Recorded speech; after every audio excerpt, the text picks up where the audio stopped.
Well, Kurt, thank you so much for taking some time today. I really, really appreciate it. Would love to just have you share with us a little bit about who you are, your organization, and we'll start there. Okay, thanks, Robert.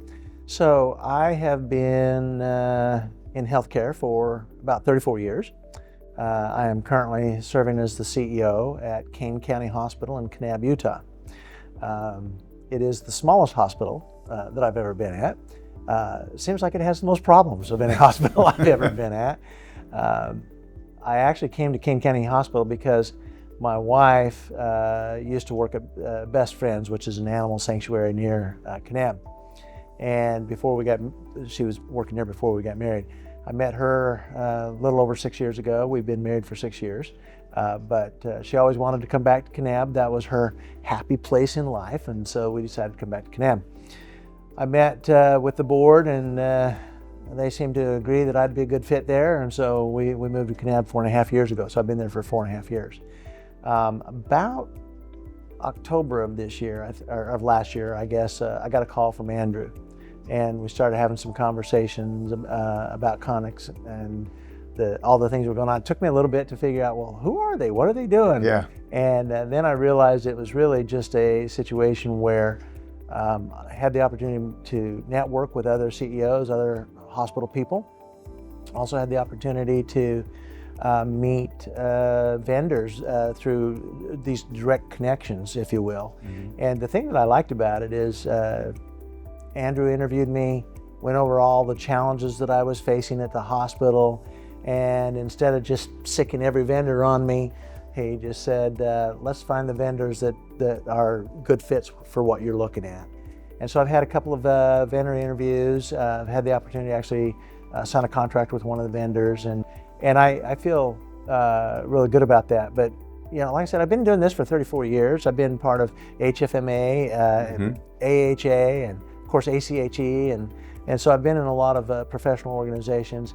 What I've enjoyed most about this conference today is just the kind of the one-on-one feel of meeting with the vendors and getting to know them a little bit, and certainly not high-pressure sales or anything like that, just gaining information.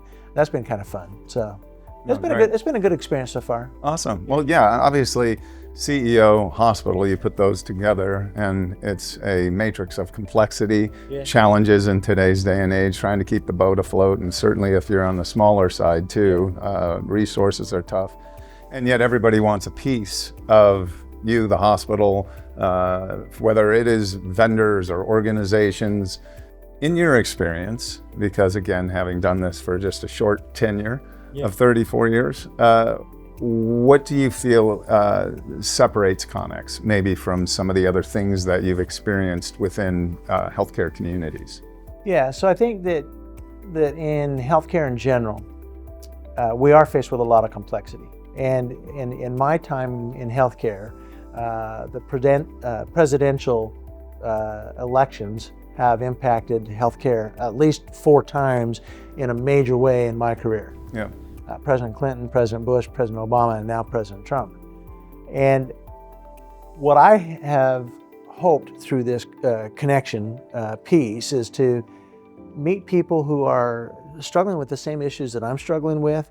We're also at a technological age in time when things are really booming technologically.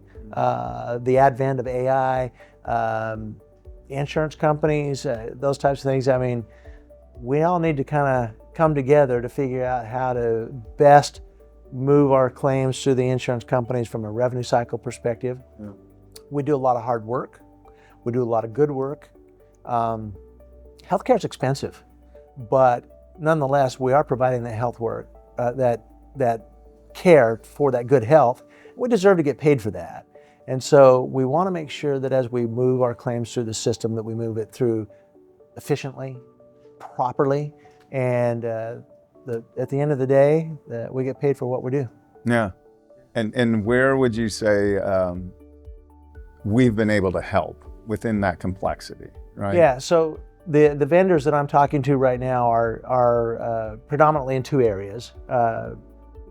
Revenue cycle in a kind of a cleanup and improvement process.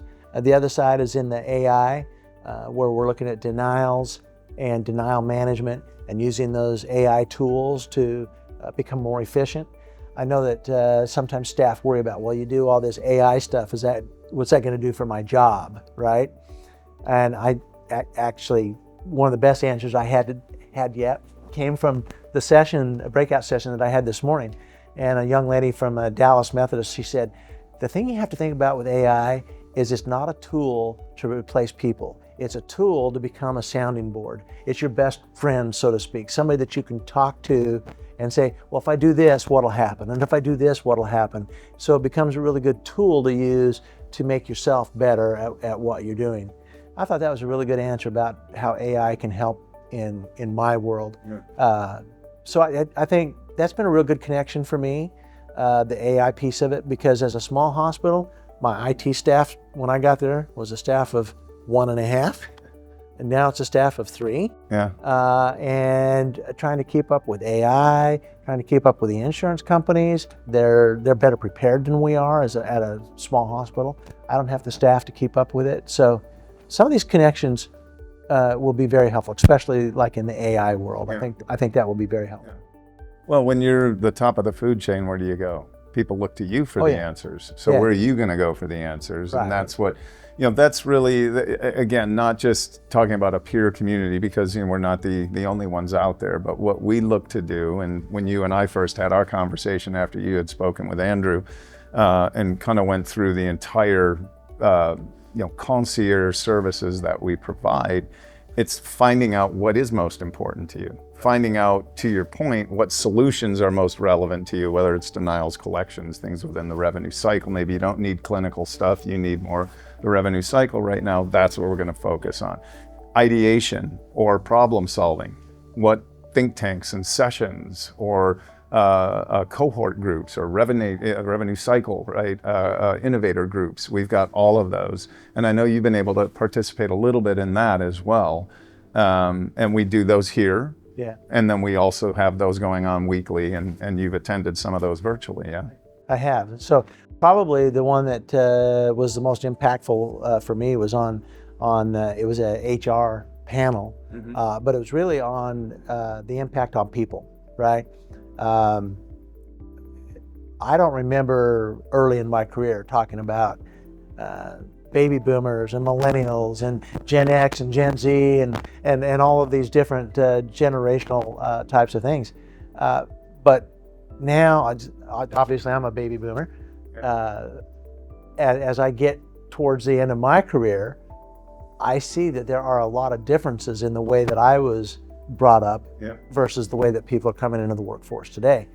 And they do look at things differently.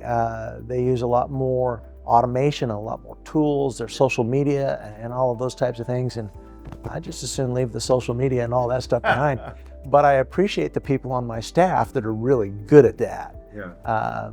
I couldn't do it without other people. So that particular breakout session was really good because it helps you to think about all the different ways that people approach things and approach problems and how they look at it for solutions. I thought that was great. Yeah, yeah.